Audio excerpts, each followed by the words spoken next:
যারা খেসারির ডাল কিংবা বুটের ডালের পেঁয়াজু খেতে পছন্দ করেন না, আজ আমি নিয়ে আসলাম আপনাদের জন্য খুবই সুস্বাদু মসুর ডালের পেঁয়াজু। আসসালামু আলাইকুম ফ্রেন্ডস। এই পেঁয়াজুর রেসিপিটা বাসায় একবার বানিয়ে ফেলুন। খুবই খেতে সুস্বাদু, মজাদার, মুচমুচে এবং খুবই টেস্টি। কথা না বাড়িয়ে চলুন শুরু করি। মসুর ডালের পেঁয়াজুর জন্য আমার লাগবে 2 কাপের মতো মসুর ডাল। আমি একটা মিক্সার গ্রাইন্ডারে ডালগুলো নিয়ে নিচ্ছি। ঢাকনাটা আটকিয়ে এবার আমি ডালগুলো ভালোভাবে গুঁড়ো করে নিব।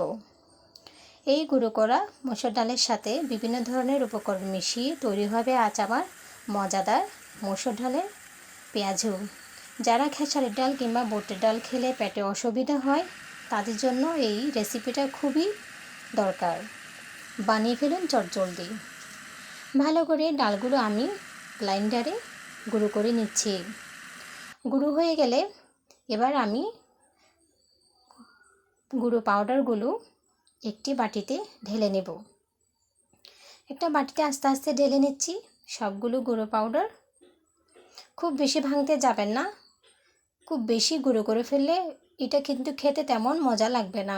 আমি আধা ভাঙা করে নিয়েছি। এবার এখানে দিয়ে দেব 2টা বড় সাইজের পেঁয়াজের কুচি, দিয়ে দিব 1 চামচের মতো জিরা, দিয়ে দিচ্ছি 1 চামচের মতো ঝাল কাঁচামরিচ, দিয়ে দিচ্ছি 1.5 চামচের মতো আদা, 1 চামচের মতো রসুন কুচি। সবগুলো দেওয়া হয়ে গেলে এবার আমি একটু দিব স্বাদ মতো লবণ। আমি 1/2 চামচ লবণ দিচ্ছি, আপনারা চাইলে কম বেশি বাড়িয়ে নিতে পারেন। এখন দিব 1/2 চামচের মতো হলুদের গুঁড়া, দিয়ে দিচ্ছি 1/2 চামচের মতো মাংসের মশলা, আবার দিয়ে দেব 1/2 চামচের মতো ধনিয়ার গুঁড়া। সবগুলো উপকরণ দিয়ে দেওয়া শেষ। এবার আমি অল্প পরিমাণ পানি দিয়ে একটি চামচের সাহায্যে ভালোভাবে মিশিয়ে নিব। আস্তে আস্তে মিশিয়ে নেবেন সবগুলো।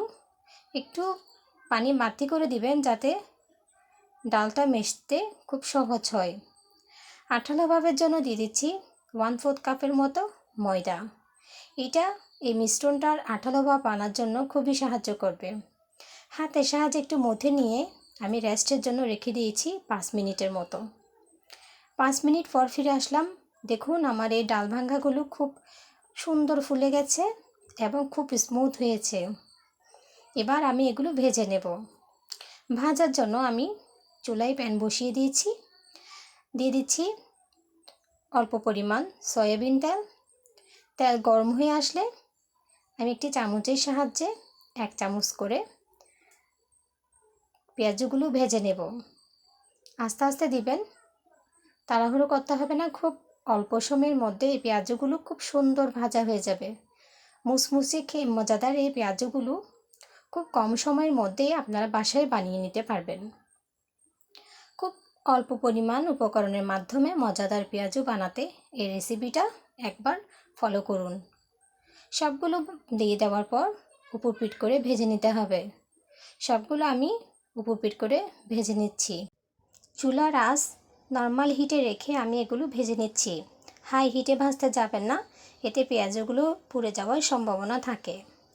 এভাবে করে আমি 2বার করে পেঁয়াজগুলো ভালোভাবে ভেজে নিয়েছি। উপর পিঠ করে ভালোভাবে ভেজে নিতে হবে। ভালোভাবে ভাজানো হয়ে গেলে আস্তে আস্তে তেল থেকে উঠিয়ে নিতে হবে। আস্তে আস্তে ভেজে নেবেন যাতে পেঁয়াজগুলো ভালোভাবে সেদ্ধ হয়। খুব ভালোভাবে সেদ্ধ হয়ে গেলে, মজা করে ভাজা হয়ে গেলে, এবার আমি একটি চামচের সাহায্যে তেল থেকে